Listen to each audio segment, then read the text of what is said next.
Good morning from Panhandle Outdoors, America's only daily outdoor TV show.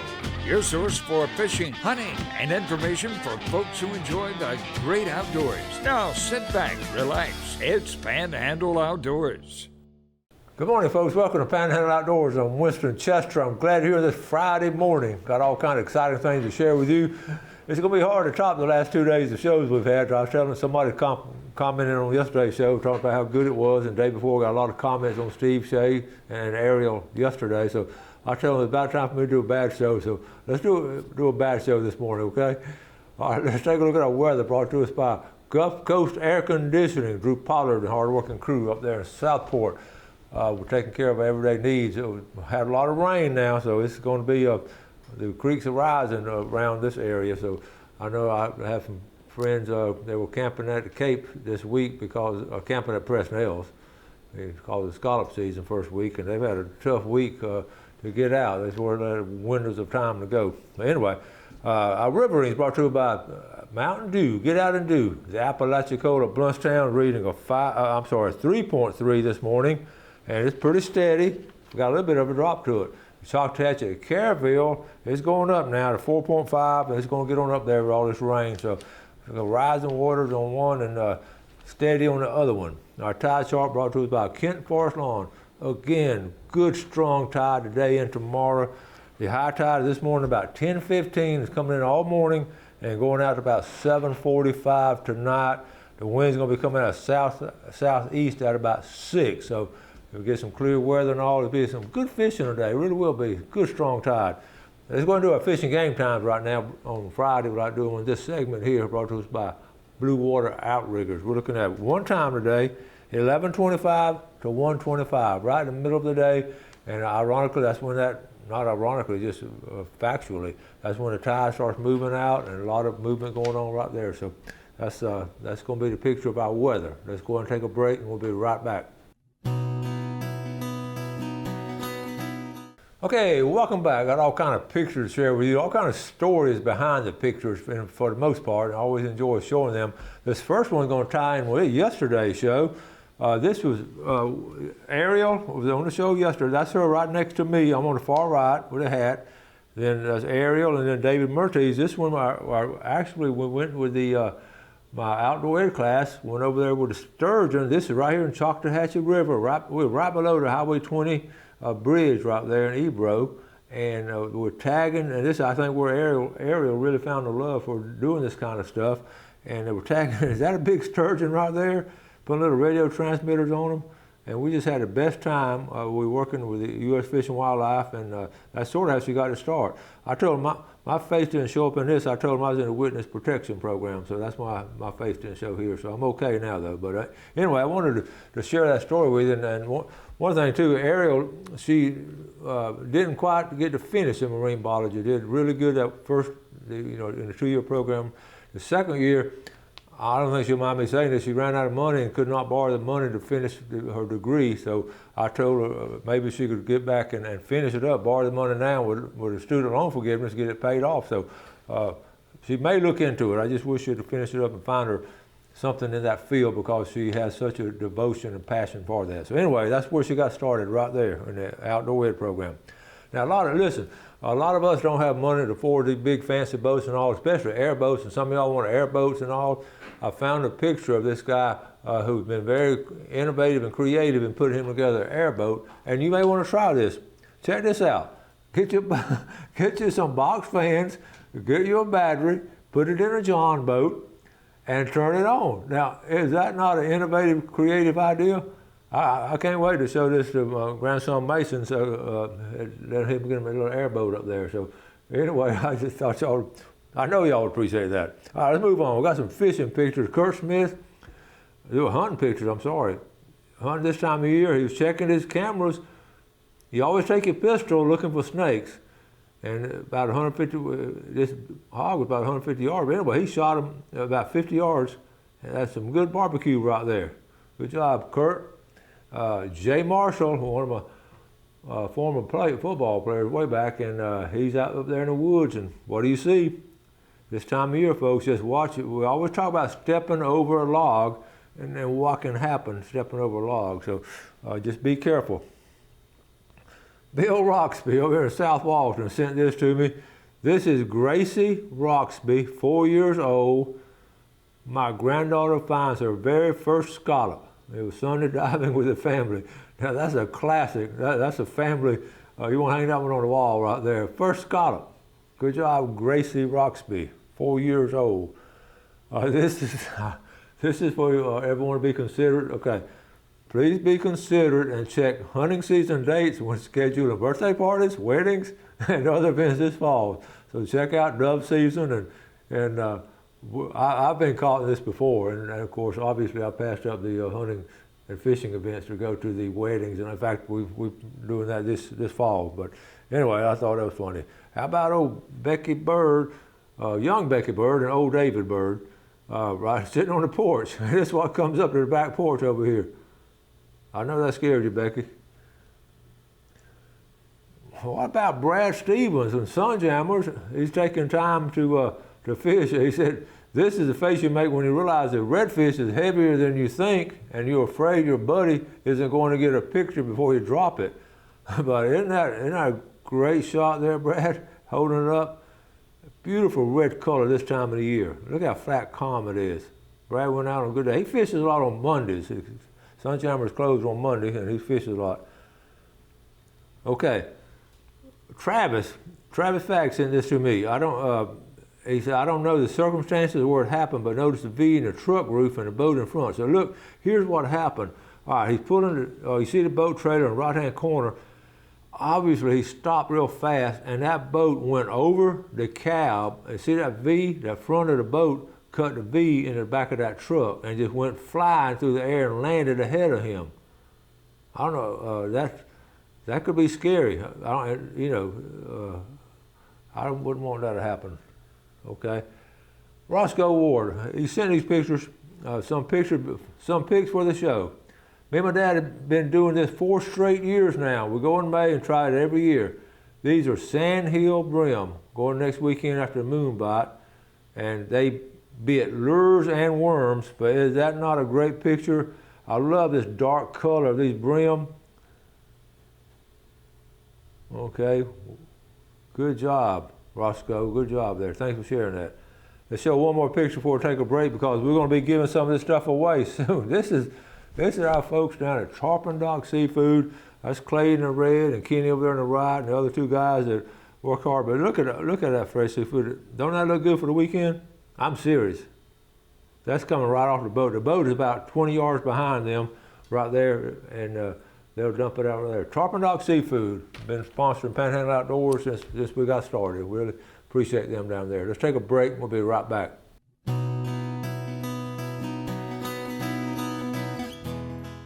Okay, welcome back. I want to show a cousin of mine up there in Chattahoochee has a good friend down here has a sailboat for sale. And I want to go and show it to you. I'll give you, I don't know a lot. I have not looked at it. This is here local in Panama City. And here it is right here. Nice sailboat. I'm going to give you some more pictures of it. Let's see, got it here. It's under that pole barn. I mean, the barn itself, there it is right there. And they've done a lot of extensive work remodeling the inside. Let me give you the details on it. Here's another sort of sideways picture of it, okay? And let's see, here's the information. It is a 1978, okay? It's a 25-footer, I believe, and it is a Catalina, built by Catalina, which is a good company, okay? So I don't know, and let's see, I'll find the number for you. Let me look that up to look it up. Let's see, here's the number right here, named Renee, my cousin Renee, 850-322-5513. I know there's good folks and all here in Panama City, and I think they just need to sell it. The carport is for sale also. Anyway, so I just want to go ahead and show you that. One other thing too, before, I have the video of the area, but I can't pull it up. So anyway, I want to go ahead. I got a couple more pictures. I just can't finish up all these pictures. I'll be mentioning this during the fishing report right here. Right here, Rob Stevens caught a couple of Hathaway Bridge. We talk about the redfish and all, but look, the drum bite is really good at Hathaway Bridge. Yeah, it's just deep water at the bridge and moving water down there. All right, FWC is sending a correction now and for immediate release. And the media contractor, Emily Abarello, don't know Emily, but anyway, what they're having to do is correct the reopening date, recreational harvest of red grouper in Gulf State waters, and it's going to close August the 30th, which is next week. The red grouper is closing up, all right? And again, finishing up on yesterday, I asked Ariel a couple of things. How long can a whale shark live? And remember me asking that question? Well, she didn't really know the answer. She said 100-something years. Right after the show, she sent this text to me. Coach, here it is right here. Whale sharks can live to 130 years. And then I asked another question. I said, how many youngs do they have? She was talking about, she said it had a lot of them in her stomach, but how about 300? So the whale shark has about 300 in her stomach. Okay, one more quick story to tell you. I love these stories on these pictures. My buddy Tony Bass, you know Tony, he shows us, seeing so much stuff and all. Let me see. He sent me a picture. I had to double check it because I know Tony don't film and everything. Okay, he's up there, Tony. They're from Valdosta, Georgia, all those folks up there. A lot of good outdoorsmen in South Georgia, and I've got to know them over the years. And they do a lot of fishing. He sent me this picture. Guess where this was caught? Okay, let me show you the picture. He said, well, you know what this is? I said, yeah, that's a snook. So, we catch snook down in South Florida. Folks, I said, who caught this and where? Call me and I'll give you an unbelievable story. And it was unbelievable, okay? It was caught in Lowndes County on a rattle trap. And a friend of Tony's caught it. Okay? We talked about this for a while now.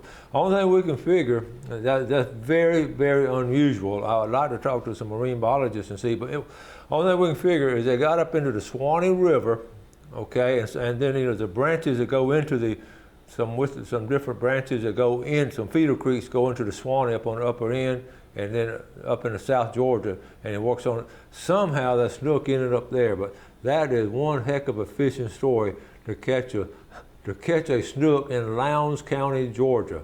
I've never heard of it before, and Tony knew I wasn't going to believe it, but I just wanted to share that with you. So anyway, got some more stuff. We need to go ahead and move on, get ready for fishing report. There was one other thing I had here. Let's see. Okay, well, anyway, I talked about the sharks and all, so we've got all that covered. Let's go ahead and get ready for our drawing. And I've got the fishing report coming up. Okay, let's go into our drawing. I've got 2 or 3 things I don't have time to get into it, so we'll pick that up. We've got some more things on Monday we'll share with you. Okay, here we go. $20 gift certificate of Tarpon Rock Seafood. The winner is from Compass Lake. How about Brett Donner? Brett Donner from Compass Lake. Right there, Brett. The winner of Big Red Snapper is going to be from Arthur Keel James. James Keel.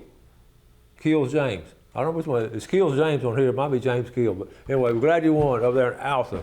A lot of good folks up there in Calhoun County watching the show, as we're doing in Washington and Jackson and Holmes and all over the place. We've got a good viewing audience. We appreciate the feedback. So we'll take a break now. We're going to set up our famous Friday fishing forecast. Be right back.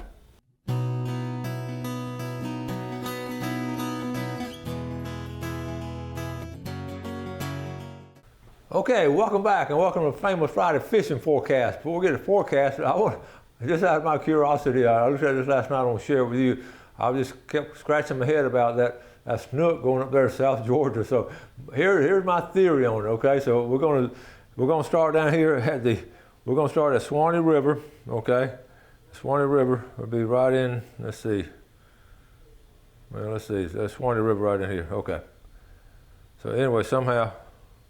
Okay, here it is, Swanny. There we go, that's Swanny River.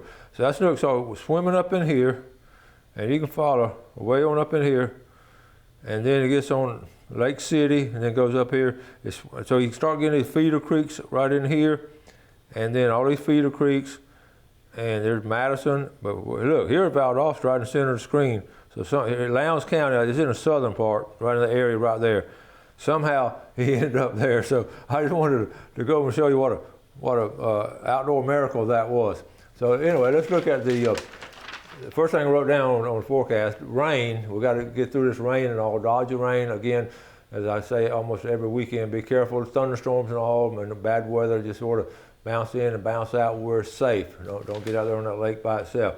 Let me do freshwater first. I wrote down catfish. Catfishing, in this kind of weather, I always enjoy catfishing. The cloudy weather, I don't know why, it's just always a fun time to go when this kind of weather. So one thing, the river's rising up and then it starts going down and moving faster. It was moving faster, taking more feed along on the bottom. And that's always been my theory on my catfish about good in this kind of weather. Swift water, and it's just a lot. I wrote down bait and all. Also, fishing the sloughs and also the feeder creeks. And I, looked at Terry from Blue Water, that mess of brim he caught in the feeder creek the first part of the week. So these creeks have been really good this summer and late summer. So freshwater is going to be good, and bass fishing, of course, is going to be good too. Let's go ahead and talk about drum. You saw the picture of the drum. I wrote down drum around the bridges and all. All the bridges they're holding drum and redfish, and redfish is like a red drum, and then you have the black drum. So you have, to me these fish aren't all that good to eat. So I personally release all the drums. Now the sheephead are good. I haven't heard a lot of sheephead about lately, but it's been some good fishing around the bridge. You saw where Brad caught his redfish up there. He was fishing close to some deep water. The far as redfish, I wrote down drum. Second, I put 1, 2, 3. First was drum, second redfish, and third was flounder. Talk about redfish a minute. Redfish bite has been really good all summer. I've talked to a lot of folks and all, and I don't get to go as much as I want to, but I do get to talk to a lot of people that do go a lot. And I call them my exit interviews. Sometimes I run into a lot of people, and the first thing they ask me, how's fishing? And we start talking. And so-and-so did this, so-and-so did that. And then I get these pictures. That's how all this comes together. Redfish bite has done real well this summer. So I was number 2. Number 3, the flounder is picking up. I wrote down also the flounder, they're still on the little ledges and all, but they're still coming up from the deeper water up into the ledges, and they love feeding on those drop-offs. I remember stopping sometimes, driving down the beach one time, just found a ledge and just caught 2 flounder within 5 minutes because I felt like with the tide going out, and that's exactly what happened. So keep that in mind when you're fishing for flounder, find those ledges. And I know bass fishermen do the same thing, and so much electronics out now, it's incredible as what you see. I also wrote down king mackerel. Nobody's catching the big kings, but they're all catching kings. But as we're about to hit September. Next week we'll start September. To me, September is really a king month. I've always had my best luck king fishing in September. The reason they don't do the tournaments in September is because of football season and all. We used to do tournaments in September and October for king mackerel, and the folks got together and said, people want to watch the Alabama, the FSU, Florida, Georgia, whatever, and it's hard to get them fishing on Saturday. And I remember listening to all the ball games on the Saturday afternoons and king mackerel fishing. That was a lot of fun. So anyway, king mackerel is good in September. Tarpon, Choctawhatchee Bay. Let's see, Brandon Moore sent this in from Choctawhatchee Bay. He saw 25 to 30 tarpon around the Mid-Bay Bridge this week. So that's interesting. So tarpon in Choctawhatchee Bay, I don't know if they're targeted that much over there like they're targeted here, between here and Crooked Island and off the tip of the Cape. That's where they target them here. But over in Choctawhatchee Bay, I don't know. I know they don't target them around Crab Island because you can't quite get it. That would be fun now, hooking up a tarpon and watching him go through that Crab Island and jumping there. That would make a good YouTube video there. I wrote down scallops, 5 to 10, 5 out of 10 on my ranking. Again this week I've talked to people, and few people are getting their limits. So just be aware of that. Number 1 place to go, again, I would still go to stump hole. Now, you can walk out there, you can pull an inner tube out there, but it's public access. It's the best you can do, and it's really a good situation there one day this week and all. There was still some, I think, eight or 9 boats like on a Tuesday or Wednesday morning when I was over there. Stump hole, if you're in a boat, I would definitely go to Black's Island. Somewhere around Black's Island, I show it every year around those channels, southwest of Black's Island. And right now you're going to start seeing the rental pontoon boats and all those people, when they're grouped up, get up there close to them, but don't get too close to them. I always leave. I used to say football field, then I said 50 yards, and now no one. Just be polite. Don't swim around people, okay? And the last thing I wrote down, mullet. The mullet had been jumping out by my dock, and they're still skinny. I told Kelly they look like the anorexic mullet jumping, but they're going to really start fattening up this next couple of weeks. So that's going to all kind. You see all the things happening here in the outdoors. I just had a whole list of stuff. So anyway, get out of scallops real quick. If you really want to get serious, you're going to have to start going in deep holes. Okay. Got to wrap it up for this week. We had a great week here on Panhandle Outdoors. I appreciate the viewership and the loyalty you have to our sponsors. You have a great weekend in outdoors. Do something good for your fellow man, and God bless. Thanks for watching America's only daily outdoor TV show, Panhandle Outdoors with Winston Chester, featuring hunting, fishing, and other activities and information to help you enjoy the great outdoors. Join us next time for Panhandle Outdoors.